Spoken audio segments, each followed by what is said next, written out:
thought of an experience, a bad experience you had, community college. And I worked there like in my mid-20s. I worked there in the administration building under the president of the college, who was a very well-known, prominent black and powerful woman. And so maybe a month or two later, here comes a new employee. It was an older gentleman, black man, appeared to be in his early 60s. Anyway, he was married with a child.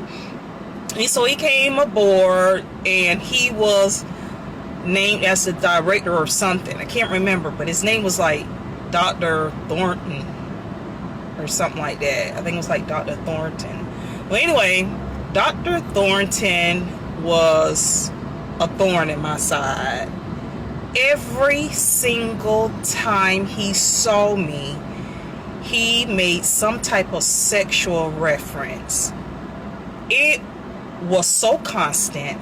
It was so appalling. I mean, I was the most miserable. And he didn't do it to just me only. He did it to another female I found out later. She was an assistant doing clerical work, and she was around my age. And she told me, he told her, she was eating like this brownie, and he told her, I wish you was that brownie and I was eating that, and I was eating you. She said she just was so disgusted that she balled it up and put it in the trash. He would follow me. Like if I go to lunch, he would find me on my lunch break and find out who I'm talking to. When I got back from lunch, he had reported to Dane. Dane was the assistant to the president.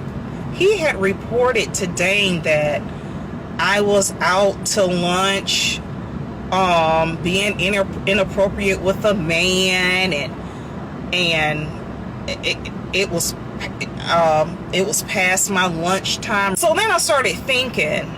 I was in the dining hall that particular day, and I remember the door open, and I saw someone coming in with their lunch, and I saw Dr. Thornton behind the individual, peeking over his head, looking in the dining hall. And he locked eyes with me, and then he rushes up. Anyway, this man has invited me to his house.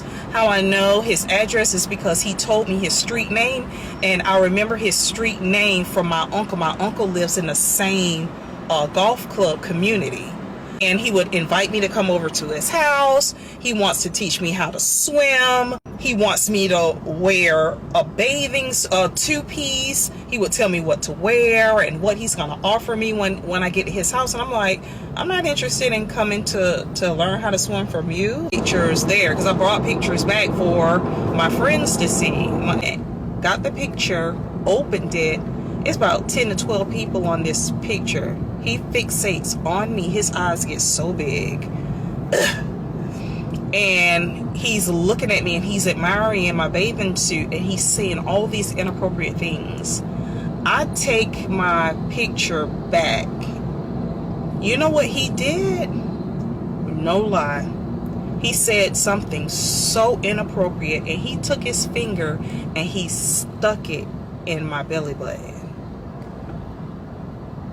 Real talk. He stuck his finger in my belly button. I was so, when I tell you how helpless I was, he stuck his finger there. I was appalled. I think I stopped breathing. I couldn't believe he had done that. Want to be so brazen and forward towards me. Like I've never had that type of behavior towards me. And I was just so disgusted and did not know what to do. And shortly after, the vice president of the college, which was also a black female, she told me she wanted me to pair up with that man, Dr. Thornton. I say, absolutely not. I cannot do it. And she kept saying, why? I said, I don't feel comfortable. Please, I'll do anything, but I do not want to be paired with that man, because I kept thinking, if he can do all of these things every single time he sees me, imagine what he would do behind closed doors. I couldn't risk it. I didn't want to. I didn't want to put myself in that position.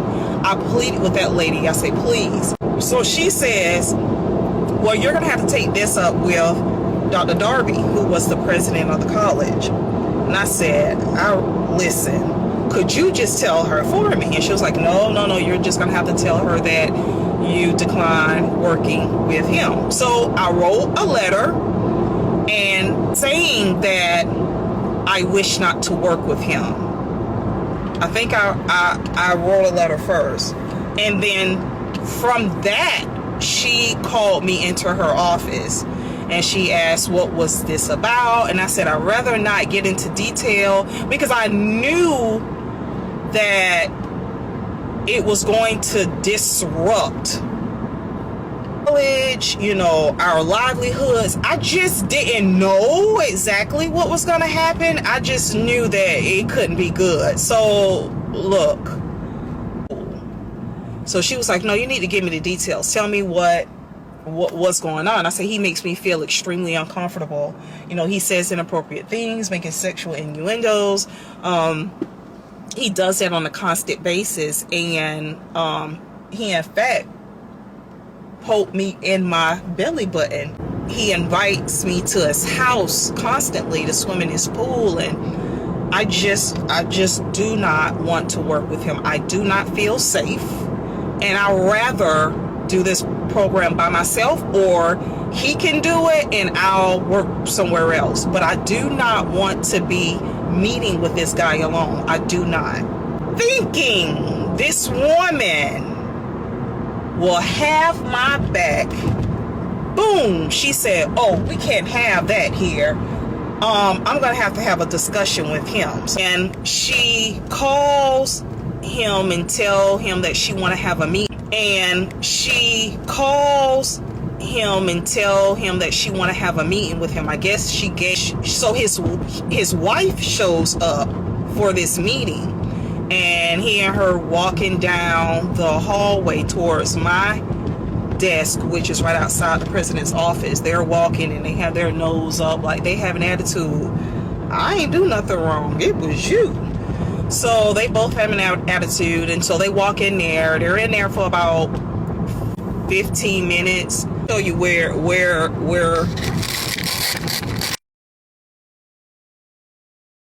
was saying that the president of the college was talking to Dr. Thornton and his wife for about 15 minutes. When they came out, they went to his office, and Dr. Darby came to my desk and told me in a very dry way that after today I would no longer be employed there. I was essentially fired. And I was fired. That's why I was apprehensive about reporting the sexual harassment, because I knew that it would shake up some things for the worse.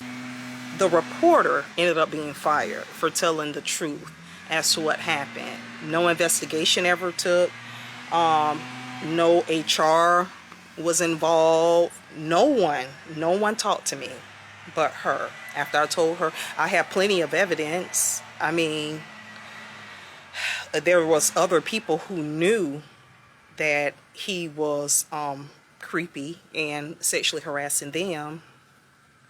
I was fired. I was fired that day. That was my last day. And my heart was bleeding and crying because I could not believe the stuff that I was being subjected to was okay. And what was even worse is that the president of the college, a notable black woman who is like a mother figure, would not even protect me in that moment.